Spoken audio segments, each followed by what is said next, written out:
Totoo nga bang may ginawang ang embalsamador sa katawan ni Halina Perez? Kumalat ang haka-haka na ang bangkay ni Halina Perez ay hindi iginalang ng lalaking embalsamador. So, ayun, magandang gabi naman sa atin mga idol. At panibagong gabi naman nga ng mga videong kakaiba at hindi pangkaraniwan sa mundo ng internet. Bali, kung gusto pala ninyo mga idol ng mga ganito mga klaseng video na hindi ba pangkaraniwan at mga kakaiba, please subscribe to our channel at para maging updated ka kapag may mga bago tayong mga videos. Bali, ang video papanoorin natin ngayon ay galing kay Philippine Shocking Story. Kung gusto pa ninyo makilala si Philippine Shocking Story mga idol, visitahin nyo na lang yung channel niya at subscribe nyo siya para maging updated din kayo kapag may mga bago siyang mga videos. Bali, ang title ng kanyang video mga idol ay ang lihim ni Halina Perez, ano ang ginawa ng embalsamador. So, papanoorin natin mga idol. Play natin. Simula pa lamang mamayagpag ang karera ay agad na nahinto dahil sa isang malagim na aksidente. Ano ang mga pinagdaanan niya para tahakin ang pagpapaseksi? Totoo nga bang kumalat na balita na sinamantala ng isang embalsamador ang pagkakataong masarili siya? Kilalanin natin ang kabigha. So, ito mga idol, si Halina Perez. Kabighaning si Halina Perez. Tara, alamin natin sa history. Ipinanganak bilang si Vanessa May Ann Uri noong 11 ng Disyembre 1981 sa Santa Maria, Laguna. Mas nakilala siya bilang ang aktres na si Halina Perez. Ayon sa artikulo na isinulat ng kolumnistang So, ito mga idol, si Halina Perez. Bali, 1981 siya. Bali, 22 years old siya mga idol yung nawala siya. Ang nakapag-interview kay Halina Perez noong nagsisimula pa lamang ito bilang starlet noong taong 2000, panganay sa dalawang anak ng kanyang magulang na si Rene Uri at Mildred Del Moro. Ngunit hindi naging madali ang kanyang pagkabata. Sa edad na 4 na taong gulang ay naghiwalay ang kanyang mga magulang at nagdesisyong paghatian ang kanilang anak. So, ito si Halina Perez mga idol ay nagbula rin talaga sa hindi marangyang pamilya. Si Halina ay napunta sa kanyang ama habang ang nakababatang kapatid na si Gia naman ay napunta sa ina. Sa kasamaang palad, ang kanyang ama ay walang permanenteng trabaho at hindi kayang suportahan nito ang pangangailangan ni Halina na mas lumala pa nang mag-asawa itong muli. Dahil dito ay kinuha siya ng kanyang lola sa ama na isang retiradong guro. Pinuna nito ang mga pangangailangan ni Halina pati na ang edukasyon nito. Bagamat mahal na mahal siya ng kanyang lola ay sobra ang paghihigpit nito. Bukod sa curfew at matinding pagdidisiplina ay hindi siya pinapayagang makita ang kanyang ina dahil hindi ito kasundo ng kanyang lola. Nag-aral si Halina sa Santa Maria Academy bago lumipat sa Enverga University bago siya umapak ng high school. Pagdating ni Halina ng first year high school o grade 7 sa version ng K-12 ngayon ay nagdesisyon si Halina na lumayas ng bahay ng kanyang lola upang hanapin ang inang si Mildred na may 10 taon na niyang hindi nakikita. Masaya at buong pusong tinanggap ni Mildred Bumalik siya sa dati niyang lugar. Si Halina sa kanyang tahanan. Sa panahong iyon ay nakapag-asawa na din ng iba si Mildred at nagkaroon ng 2 anak. Ngunit di nagtagal ay naghiwalay din sila at sa nakakagulat na pangyayari ay nagkabalikan ang kanyang mga magulang na nagdesisyong magsama muli sa iisang bubong. Ang kanilang muling pagsasama ay nagbunga ng isa pang anak, ang bunso na si John. Ngunit nagsimula na namang masira ang pagsasama ng mag-asawa nang matutong gumamit ng ipinagbabawal na gamot ang kanyang ama na sa sobrang lala ay umabot pa sa puntong sinunog nito ang bahay ng sarili niyang ina, ang lola ni Halina na nagpalaki sa kanya. Ngunit sa kabutihang palad ay hindi ito napasama sa sunog. Pumunta ito sa US bilang isang Grabe mga idol, sinunog yung bahay. Immigrant, ngunit nanatiling hindi pinapatawad ang kanyang anak. Sunod-sunod na gulo ang kinasangkutan ng kanyang ama na nalulong na sa bisyo hanggang tuluyan na siyang makulong noong ika-26 ng Nobyembre 1998 sa kasong homicide. 17 taong gulang lamang nito si Halina. Ngunit ipinaglaban niyang ito ay self-defense at napakawalan noong ika-26 ng Mayo sa sumunod na taon. Ngunit hindi natuto ang kanyang ama. Di nagtagal ay nakulong itong muli dahil naman sa illegal possession of firearms. Taong 2000, sa edad na 19 na taong gulang, ay nagsimulang sumabak sa pag-arte si Halina. Sa panahong ito ay nasa Manila na siya nakatira kasama ang kanyang pamilya. Sa taong ito din na pagdesisyonan ng Star Talk na i-feature siya sa isang episode. Ayan mga idol, bali sinubukan ni Halina Perez na pasukin ang mundo ng television. Ayan. episode nito at ang main topic nila ay kung magpagbabati ba nila si Halina at ang ama nito. Hindi pa kilala si Halina at ipapakita pa lang ang kanyang launching movie na pinamagatang Alipin ng Tukso. At sa pamagat pa lang ay alam na nating isang sexy film ito. Sa madaling salita, isang sexy starlet si Halina Perez. Ifi-feature nila ang kwento ni Halina, lalo na ang parte kung saan magkikita sila ng kanyang ama na kasalukuyang nakakulong sa Santa Cruz, Laguna Provincial Jail. Marami silang hindi pagkakaintindihan ng ama at ang pinakamalala sa lahat ay ang pagdedesisyon ni Halina na pumasok sa showbiz bilang isang sexy actress na halos hubot-hubad na. Ang mga tabloid na may litrato niya na nagpapasexy ay kumakalat maging sa loob ng kulungan kung saan nakapiit ang kanyang ama at pinagpapasapasahan ito ng mga inmates na ikinahihiya ng kanyang ama. Ayon sa kolumnistang si Butch Fernandez, unang sinundo si Halina at ang manager nito bago pumunta sa bahay niya. Nang makita niya ang aktres ay una niyang naisip. Ayan yung pinasok ni Halina Perez, yung pagpapasexy mga idol. Pumatok ito siya. Naging sikat siya, naging kilala sa telebisyon.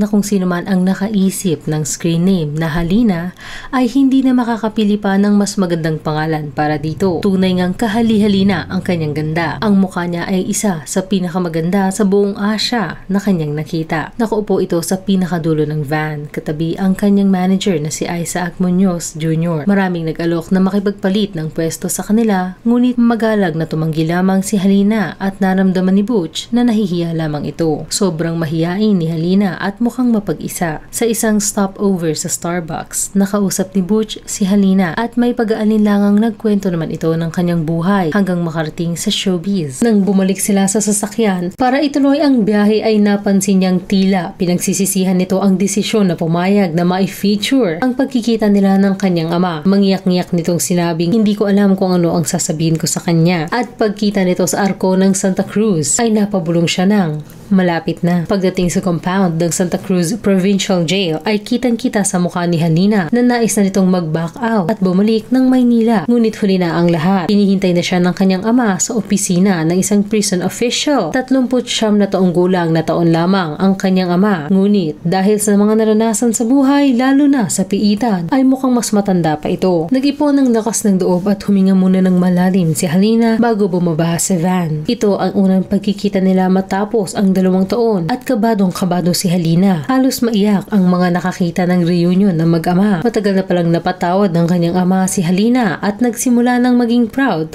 sa kanyang nakakamit na kasikatan. Ayan, naging proud na rin yung father niya sa kanya mga idol.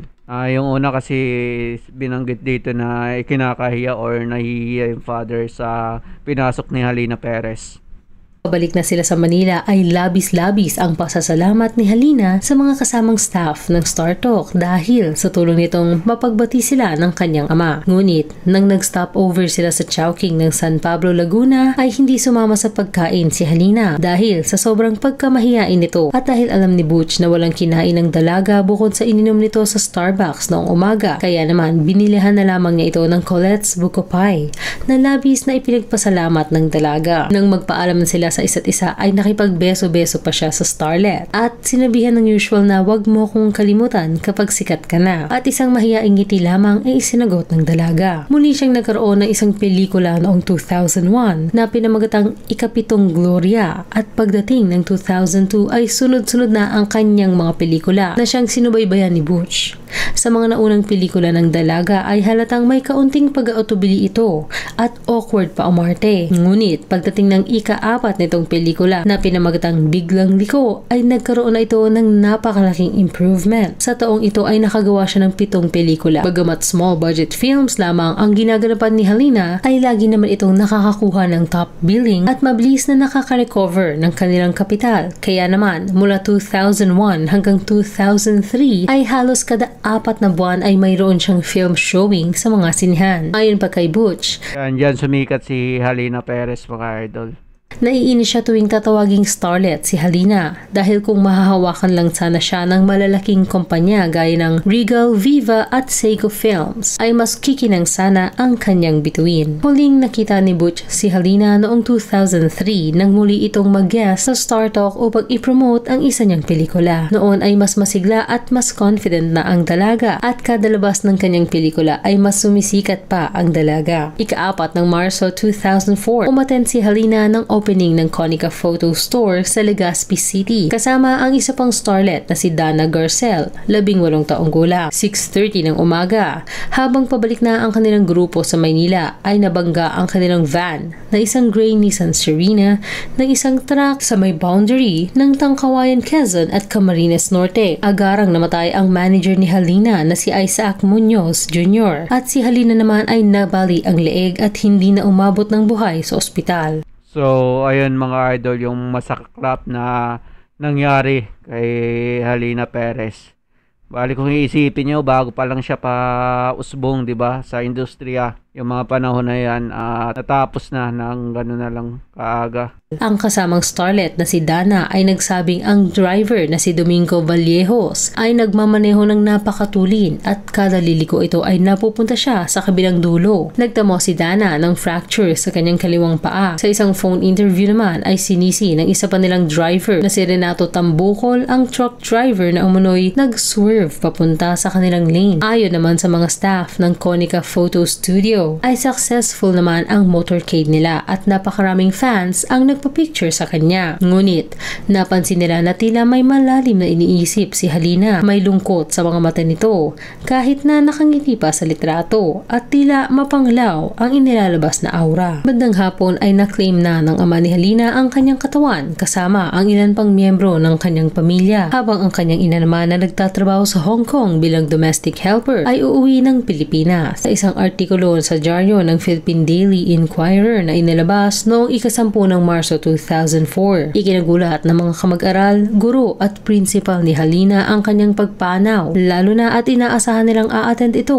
sa kanilang grand reunion sa darating na ika-1 ng Mayo. Hiniling ng school directress ang pakikiramay para sa namayapang artista sa kabila ng tinahak nitong trabaho bilang sexy star. Kanya ding pinuri ang pagsisikap ng dalaga na iahon ang kanyang pamilya sa hirap. Ang kaklase naman itong si Joanne Robel na isa ng guro sa eskwelahan ay sinabing hindi siya makapaniwala na nag-artista si Vanessa, lalo na at bilang sexy star. Inilarawan niya ito noong high school bilang Vanessa yung pangalan niya kasi screen name niya lang yung Halina Perez eh. Mahinhin, masunurin, palakaibigan, matalino at palasimba, maganda at matangkad, ngunit hindi nila inaasahang aarte ito para sa mga pelikula. Ayon naman sa isang lay minister, dahil sa kasikatan ni Halina ay nakilala ang kanilang bayan. Ngunit, may nakakakilabot at nakapandidiring balita ang kumala. Totoo nga bang may ginawang ang embalsamador sa katawan ni Halina Perez? Kumalat ang haka-haka na ang bangkay ni Halina Perez ay hindi iginalang ng lalaking embalsamador at dahil hindi nito napigilang mahumaling kahit pawala ng buhay ang katawan sa kanyang harapan ang bangkay ni Halina. Ito ay sabi-sabi lamang at hindi pa napapatunayan. Nakapagpahinga na nga ba si Halina nang siya ay pumanaw? Si Butch Francisco naman ay dumalaw kinabukasan. Ngunit pagdating niya doon ay binalaan siya ni Baby Briones na huwag munang pumasok dahil mayroon ng namumuong tensyon sa pagitan ng mga kamag-anak ni Halina at sa media. Nalabas-masok sa lamay nito lalo na nang magdala ng malaking equipment ang isang news team na halos napuno na ang kanilang bahay. Ngunit pumunta si Butch doon bilang kaibigan at upang magbigay ng paggalang at pakikiramay. Nakita niyang maganda pa rin si Halina kahit nakalamay ito. Ikinagaan ng kanyang loob na tulog umano si Halina sa sasakyan nang mangyari ang aksidente. Ngunit tila hindi masaya ang mukha nito at tila may kinikimkim na sakit. Marahil ay sa pagtatalo ng kanyang mga kamag-anak sa paligid. Sa kalagitnaan ng kanyang pagdarasal ay nahagip ng kanyang tenga ang mahinang pagpapalagay naparinig ng isang lalaking kamag-anak ni Halina. Ngunit hindi niya ito pinansin dahil mas prioridad niyang magbigay ng pakikiramay sa ama ni Halina. Sa kagandahang palad ay naalala siya nito dahil sila ang kasama ni Halina sa segment ng Star Talk na pagkasunduin ang mag-ama noong taong 2000. Sinabi nitong kung maaari lang niyang ipalit ang kanyang buhay para sa anak ay gagawin niya. May listahan din ito ng mga taong di umunoy na namantala kay Halina noong ito ay nabubuhay pa. Nasabi din ito ang pagkadismaya sa mga kamag-anak na nakikipaglaban sa mga ari-ariang naiwan ni Halina. Karaniwang nagkakaroon ng pagkakaayos tuwing may namamatay na kamag-anak, ngunit sa kaso ni Halina ay tila mas nagkakagulo pa. Sa 10 ng Mayo 2004. Siyempre ganito mga idol, kapag ganito ay may mga naipundar na rin yan siya dahil sumikat na siya. Ayun nga lang, hindi niya pa naabot yung rurok ng kasikatan niya at gano'n na ngayon nangyari sa kanya. Pero sa ganong inilagay niya sa pagiging success star, may mga naipundar na siya na ayun din yung pinagtatalunan ng mga pamilya niya. Dinala na si Halina sa kanyang huling hantungan bilang si Vanessa May Ann Uri sa Santa Maria Laguna Catholic Cemetery. Nakagawa ng 13 pelikula si Halina Perez bago siya pumanaw. Hanggang dito na lang. Kayo, anong masasabi niyo sa Ayun, 13 pelikula yung nagawa niya ni Halina Perez. Bali, kung gusto niyo mga idol ng mga kakaibang kwento at mga hindi pangkaraniwan, ay subscribe nyo na yung channel natin para maging updated kayo kapag may mga bago tayong mga videos.